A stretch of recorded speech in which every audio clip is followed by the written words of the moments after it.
Boa noite. Hoje nós vamos discutir questões do ENAD de 2004 que envolvem a disciplina de ortodontia. Para que a gente possa responder essa questão, é necessário que a gente revise os conhecimentos da disciplina de ortodontia que tratam da mordida cruzada posterior. A mordida cruzada posterior, ela pode ser unilateral, ou seja, apenas um lado apresenta-se cruzado, com mordida cruzada. Ela também pode ser bilateral, envolvendo os dois lados da arcada, na região posterior, mordida cruzada posterior bilateral.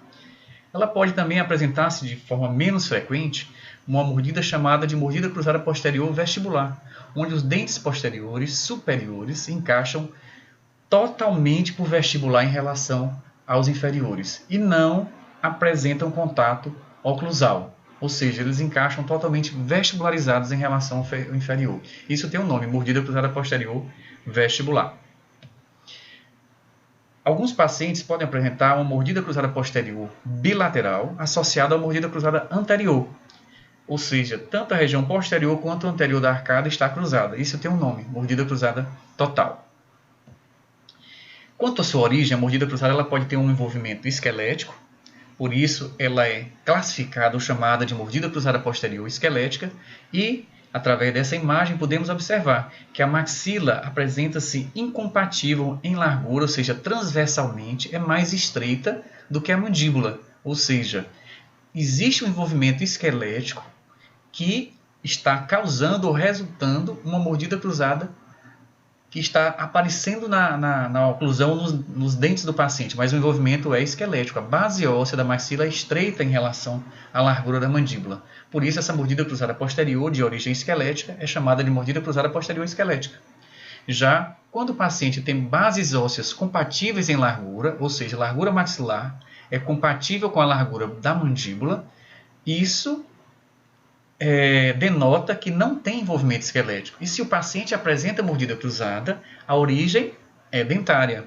E a inclinação dentária alterada dos molares superiores, dentes posteriores e superiores para palatino, ou dos inferiores para vestibular, ou uma combinação das duas situações, é que está originando esse cruzamento que o paciente apresenta, essa mordida cruzada posterior. Então, uma mordida cruzada tem envolvimento esquelético, onde a base óssea é estreita, e isso leva o paciente a desenvolver a mordida cruzada. E na outra situação, a base óssea é compatível em largura, mas os dentes com inclinação alterada levam a esse cruzamento dentário, sem envolvimento esquelético.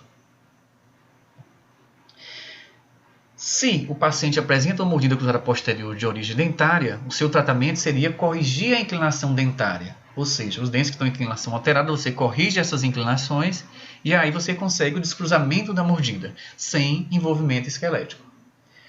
Exemplos de tratamentos de aparelhos. Aparelhos removíveis com parafuso expansor. Eles promovem a inclinação, à medida que você vai ativando o parafuso, inclinam os dentes para vestibular, corrigem essa inclinação que estava alterada e corrigem ao mesmo tempo a mordida cruzada. Isso pode ser feito também através de aparelhos fixos, soldados a anéis, que quando ativados, expandidos, levam à inclinação dos dentes posteriores para vestibular sem alteração da base óssea, sem alteração esquelética.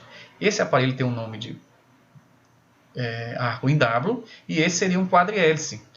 4 helicoides que dão seu nome ao aparelho, quadrihélice. Também promovem a inclinação dos dentes para vestibular sem alteração da base óssea. Quando o paciente apresenta uma atresia realmente de origem esquelética, com envolvimento esquelético que leva o paciente a apresentar mordida cruzada posterior, o tratamento deve ser expandir ou aumentar transversalmente essa maxila, o que pode ser feito com aparelhos chamados disjuntores. São aparelhos que realmente são fixos, são rígidos e exercem forças mais intensas, que são capazes de abrir a sutura palatina mediana de pacientes em crescimento e afastar as duas maxilas e promover um crescimento ósseo nessa região, levando a um aumento transversal da maxila, tornando-a, desta forma, compatível com a largura da mandíbula e, consequentemente, corrigindo a mordida cruzada posterior. Logo, na nossa questão, em um paciente do gênero masculino de 9 anos de idade, que apresenta mordida cruzada posterior de origem dentária e esta sendo bilateral, o tratamento indicado, de acordo com as alternativas apresentadas, seria a placa palatina expansora, que vai promover um efeito de inclinar os dentes posteriores para vestibular, corrigindo essa inclinação dentária e, desta forma, também corrigindo a mordida cruzada posterior bilateral.